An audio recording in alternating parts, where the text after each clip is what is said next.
Halo teman-teman, jadi pada kesempatan kali ini saya akan membuat salmon teriyaki with coleslaw sama garlic parmesan fried potatoes ya.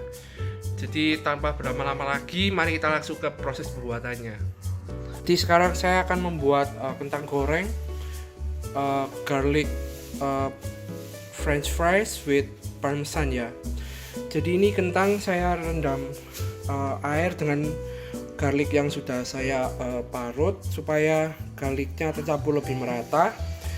Jadi di sini saya memanaskan minyak dan akan langsung menggorengnya tanpa dibumbui garam merica dulu. Ketiga bahan ini akan digunakan untuk proses finishing saja. Jadi ketika sudah dimasak masih panas akan saya taburi garam, parmesan dan juga lada hitam.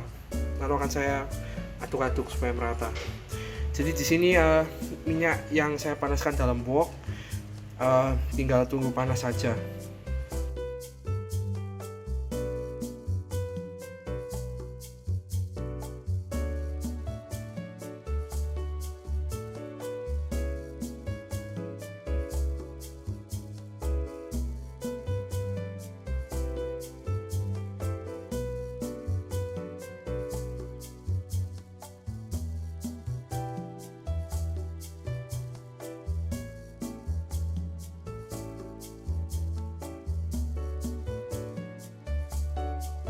Ya, jadi ini kentang yang sudah saya goreng, sudah saya taburi keju parmesan, merica, garam, lalu saya tambahin parsley sedikit.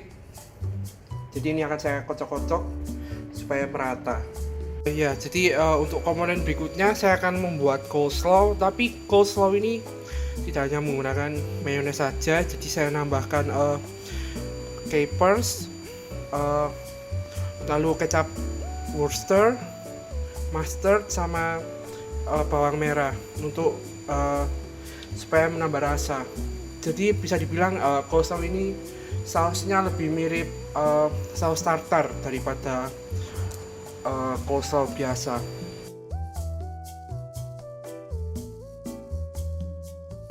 Ya semuanya, jadi ini bahan-bahan untuk coleslaw yang sudah saya masukkan ke dalam mangkok, yaitu capers, shallot, mayones, mustard, sama kecap Inggris.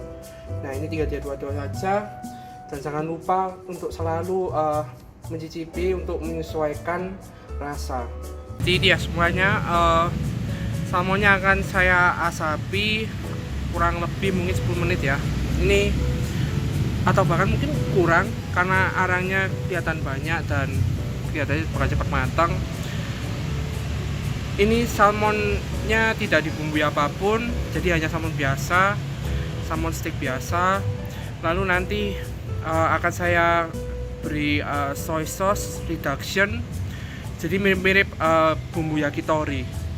Ini soy sauce reduction atau mungkin kalau bahasa Jepangnya disebut tare, sebenarnya sama dengan bumbu yakitori. Jadi sebenarnya menggunakan soy sauce sama mirin, tapi saya tidak punya mirin, jadi saya ganti dengan sausing. Lalu akan saya sesuaikan rasanya dengan menambahkan gula pasir supaya hasilnya enak. Lalu setelah ini saya akan mengoleskan salmon dengan bumbu glaze dan mungkin sedikit garam.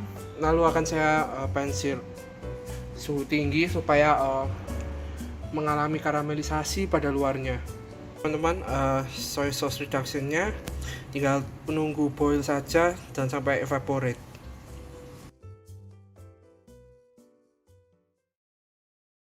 Teman, jadi ini hasil akhirnya. Jujur aja memang menurut saya masih banyak sekali PR ya dalam hidangan ini, terutama untuk salmon. Saya akui pada proses pengasapan memang tidak berjalan maksimal karena saya salah mengira pada memasukkan kayu. Saya pikir akan mengeluarkan sebanyak, ternyata tidak. Ya jadi begitulah. Dan juga pada platingnya sendiri karena saya kehabisan ide. Ya jadi sekian dari saya. Mohon maaf apabila memang banyak kesalahan. dan sampai jumpa. Ya teman-teman, jadi sekian dari proses pembuatannya. Jujur saya akui memang masih banyak aspek yang sangat bisa ditingkatkan dari hidangan ini. Saya tahu hidangan ini termasuk failed experimentation ya. Tapi saya karena bingung untuk memilih resep apa, jadi terpaksa saya memilih resep itu karena menurut saya itu yang paling gampang. Seperti yang dapat dilihat dari videonya, mungkin kalau salmonnya itu bisa lebih ditingkatkan lagi ya, kan terlihat sangat gosong. Nah mungkin untuk next time mungkin saya bisa pakai oil waktu pan-seared, jadi mungkin warnanya nggak segosong seperti yang ditunjukkan di video. Lalu juga mungkin waktu smoking prosesnya saya mungkin harusnya lebih banyak menggunakan kayu, atau di sini saya pakai batok kelapa karena di sini susah mencari akses kayu, jadi saya pakai batok kelapa yang saya oven jadi kering supaya mudah terbakar. Nah untuk pengasapannya sendiri saya merasakan sedikit ada rasa smoky dari makanan tersebut, cuma kurang maksimal. Ya mungkin karena pada proses pengasapannya sendiri asapnya masih kurang ya, walaupun ada tapi masih kurang.